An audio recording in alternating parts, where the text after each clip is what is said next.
Tak kenal maka tak aruf. Perkenalkan, nama saya Jemi Junaidi, calon guru penggerak angkatan 11 dari SMP Negeri 15 Surabaya. Kali ini saya akan memaparkan tentang demonstrasi kontekstual dari pemikiran Ki Hajar Dewantara, yaitu pendidikan yang berpihak pada murid. Menurut Ki Hajar Dewantara, tujuan pendidikan adalah menuntun seluruh kekuatan kodrat yang ada pada diri anak-anak agar dapat mencapai keselamatan dan kebahagiaan yang setinggi-tingginya, baik sebagai manusia maupun sebagai anggota masyarakat.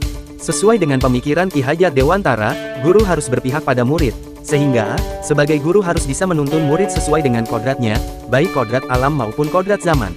Guru pun harus memahami karakter murid dan tujuan pengajaran. Hal ini dimaksudkan agar terwujudnya murid yang memiliki kemampuan di bidang pengetahuan atau intelektual dan juga memiliki budi pekerti yang luhur. Nah, apakah Anda masih ingat trilogi semboyan yang digaungkan oleh Bapak Ki Hajar Dewantara tentang peran guru sebagai pendidik? Yang pertama adalah Ing Ngarso Sung Tulodo, artinya seorang guru harus bisa memberi contoh dan panutan kepada anak didiknya. Yang kedua, Ing Madya Mangun Karsa, artinya guru harus bisa membangkitkan semangat atau kemauan dalam diri murid untuk terus belajar dan melakukan inovasi. Dan yang ketiga, Tutwuri Handayani, yang artinya guru harus memberikan dorongan atau motivasi atau arahan kepada anak didiknya. Tahukah Anda bagaimana pendidikan yang menuntun menurut pemikiran Ki Hajar Dewantara? Dalam proses menuntun ini anak diberikan kebebasan, sedangkan pendidik berperan sebagai pamong atau penuntun dalam memberi tuntunan dan arahan, agar anak tidak kehilangan arah yang membahayakan dan merugikan dirinya sendiri. Seorang guru diibaratkan sebagai seorang petani, hanya dapat menuntun tumbuhnya padi, ia dapat memperbaiki kondisi tanah, memelihara tanaman padi, memberi pupuk dan air, membasmi ulat-ulat atau jamur-jamur yang mengganggu hidup tanaman padi dan lain sebagainya. Meskipun pertumbuhan pada tanaman dapat diperbaiki, tetapi ia tidak dapat mengganti kodrat iradatnya padi. Misalnya, ia tak akan dapat menjadikan padi yang ditanamnya itu tumbuh sebagai jagung. Selain itu, ia juga tidak dapat memelihara tanaman padi tersebut, seperti hanya cara memelihara tanaman kedelai atau tanaman lainnya. Memang benar, ia dapat memperbaiki keadaan padi yang ditanam, bahkan ia dapat juga menghasilkan tanaman padi itu lebih besar daripada tanaman yang tidak dipelihara, tetapi mengganti kodrat padi itu tetap mustahil. Demikianlah pendidikan itu, walaupun hanya dapat menuntun, akan tetapi faedahnya bagi hidup tumbuhnya anak-anak sangatlah besar. Nah, dengan memahami, menerapkan, dan memaknai trilogi dan pemikiran Ki Hajar Dewantara tersebut, maka diharapkan guru mampu memberikan pendidikan yang berpihak pada murid, dengan cara, pertama, memberikan kemerdekaan dalam belajar. Kedua, berpikir kreatif dan inovatif untuk mengembangkan ide sesuai dengan minat dan bakatnya. Di samping itu, selalu terbuka terhadap perkembangan zaman dengan cara memanfaatkan teknologi dalam pembelajaran. Namun sayangnya masih banyak guru yang tidak memahami pemikiran Ki Hajar Dewantara tersebut.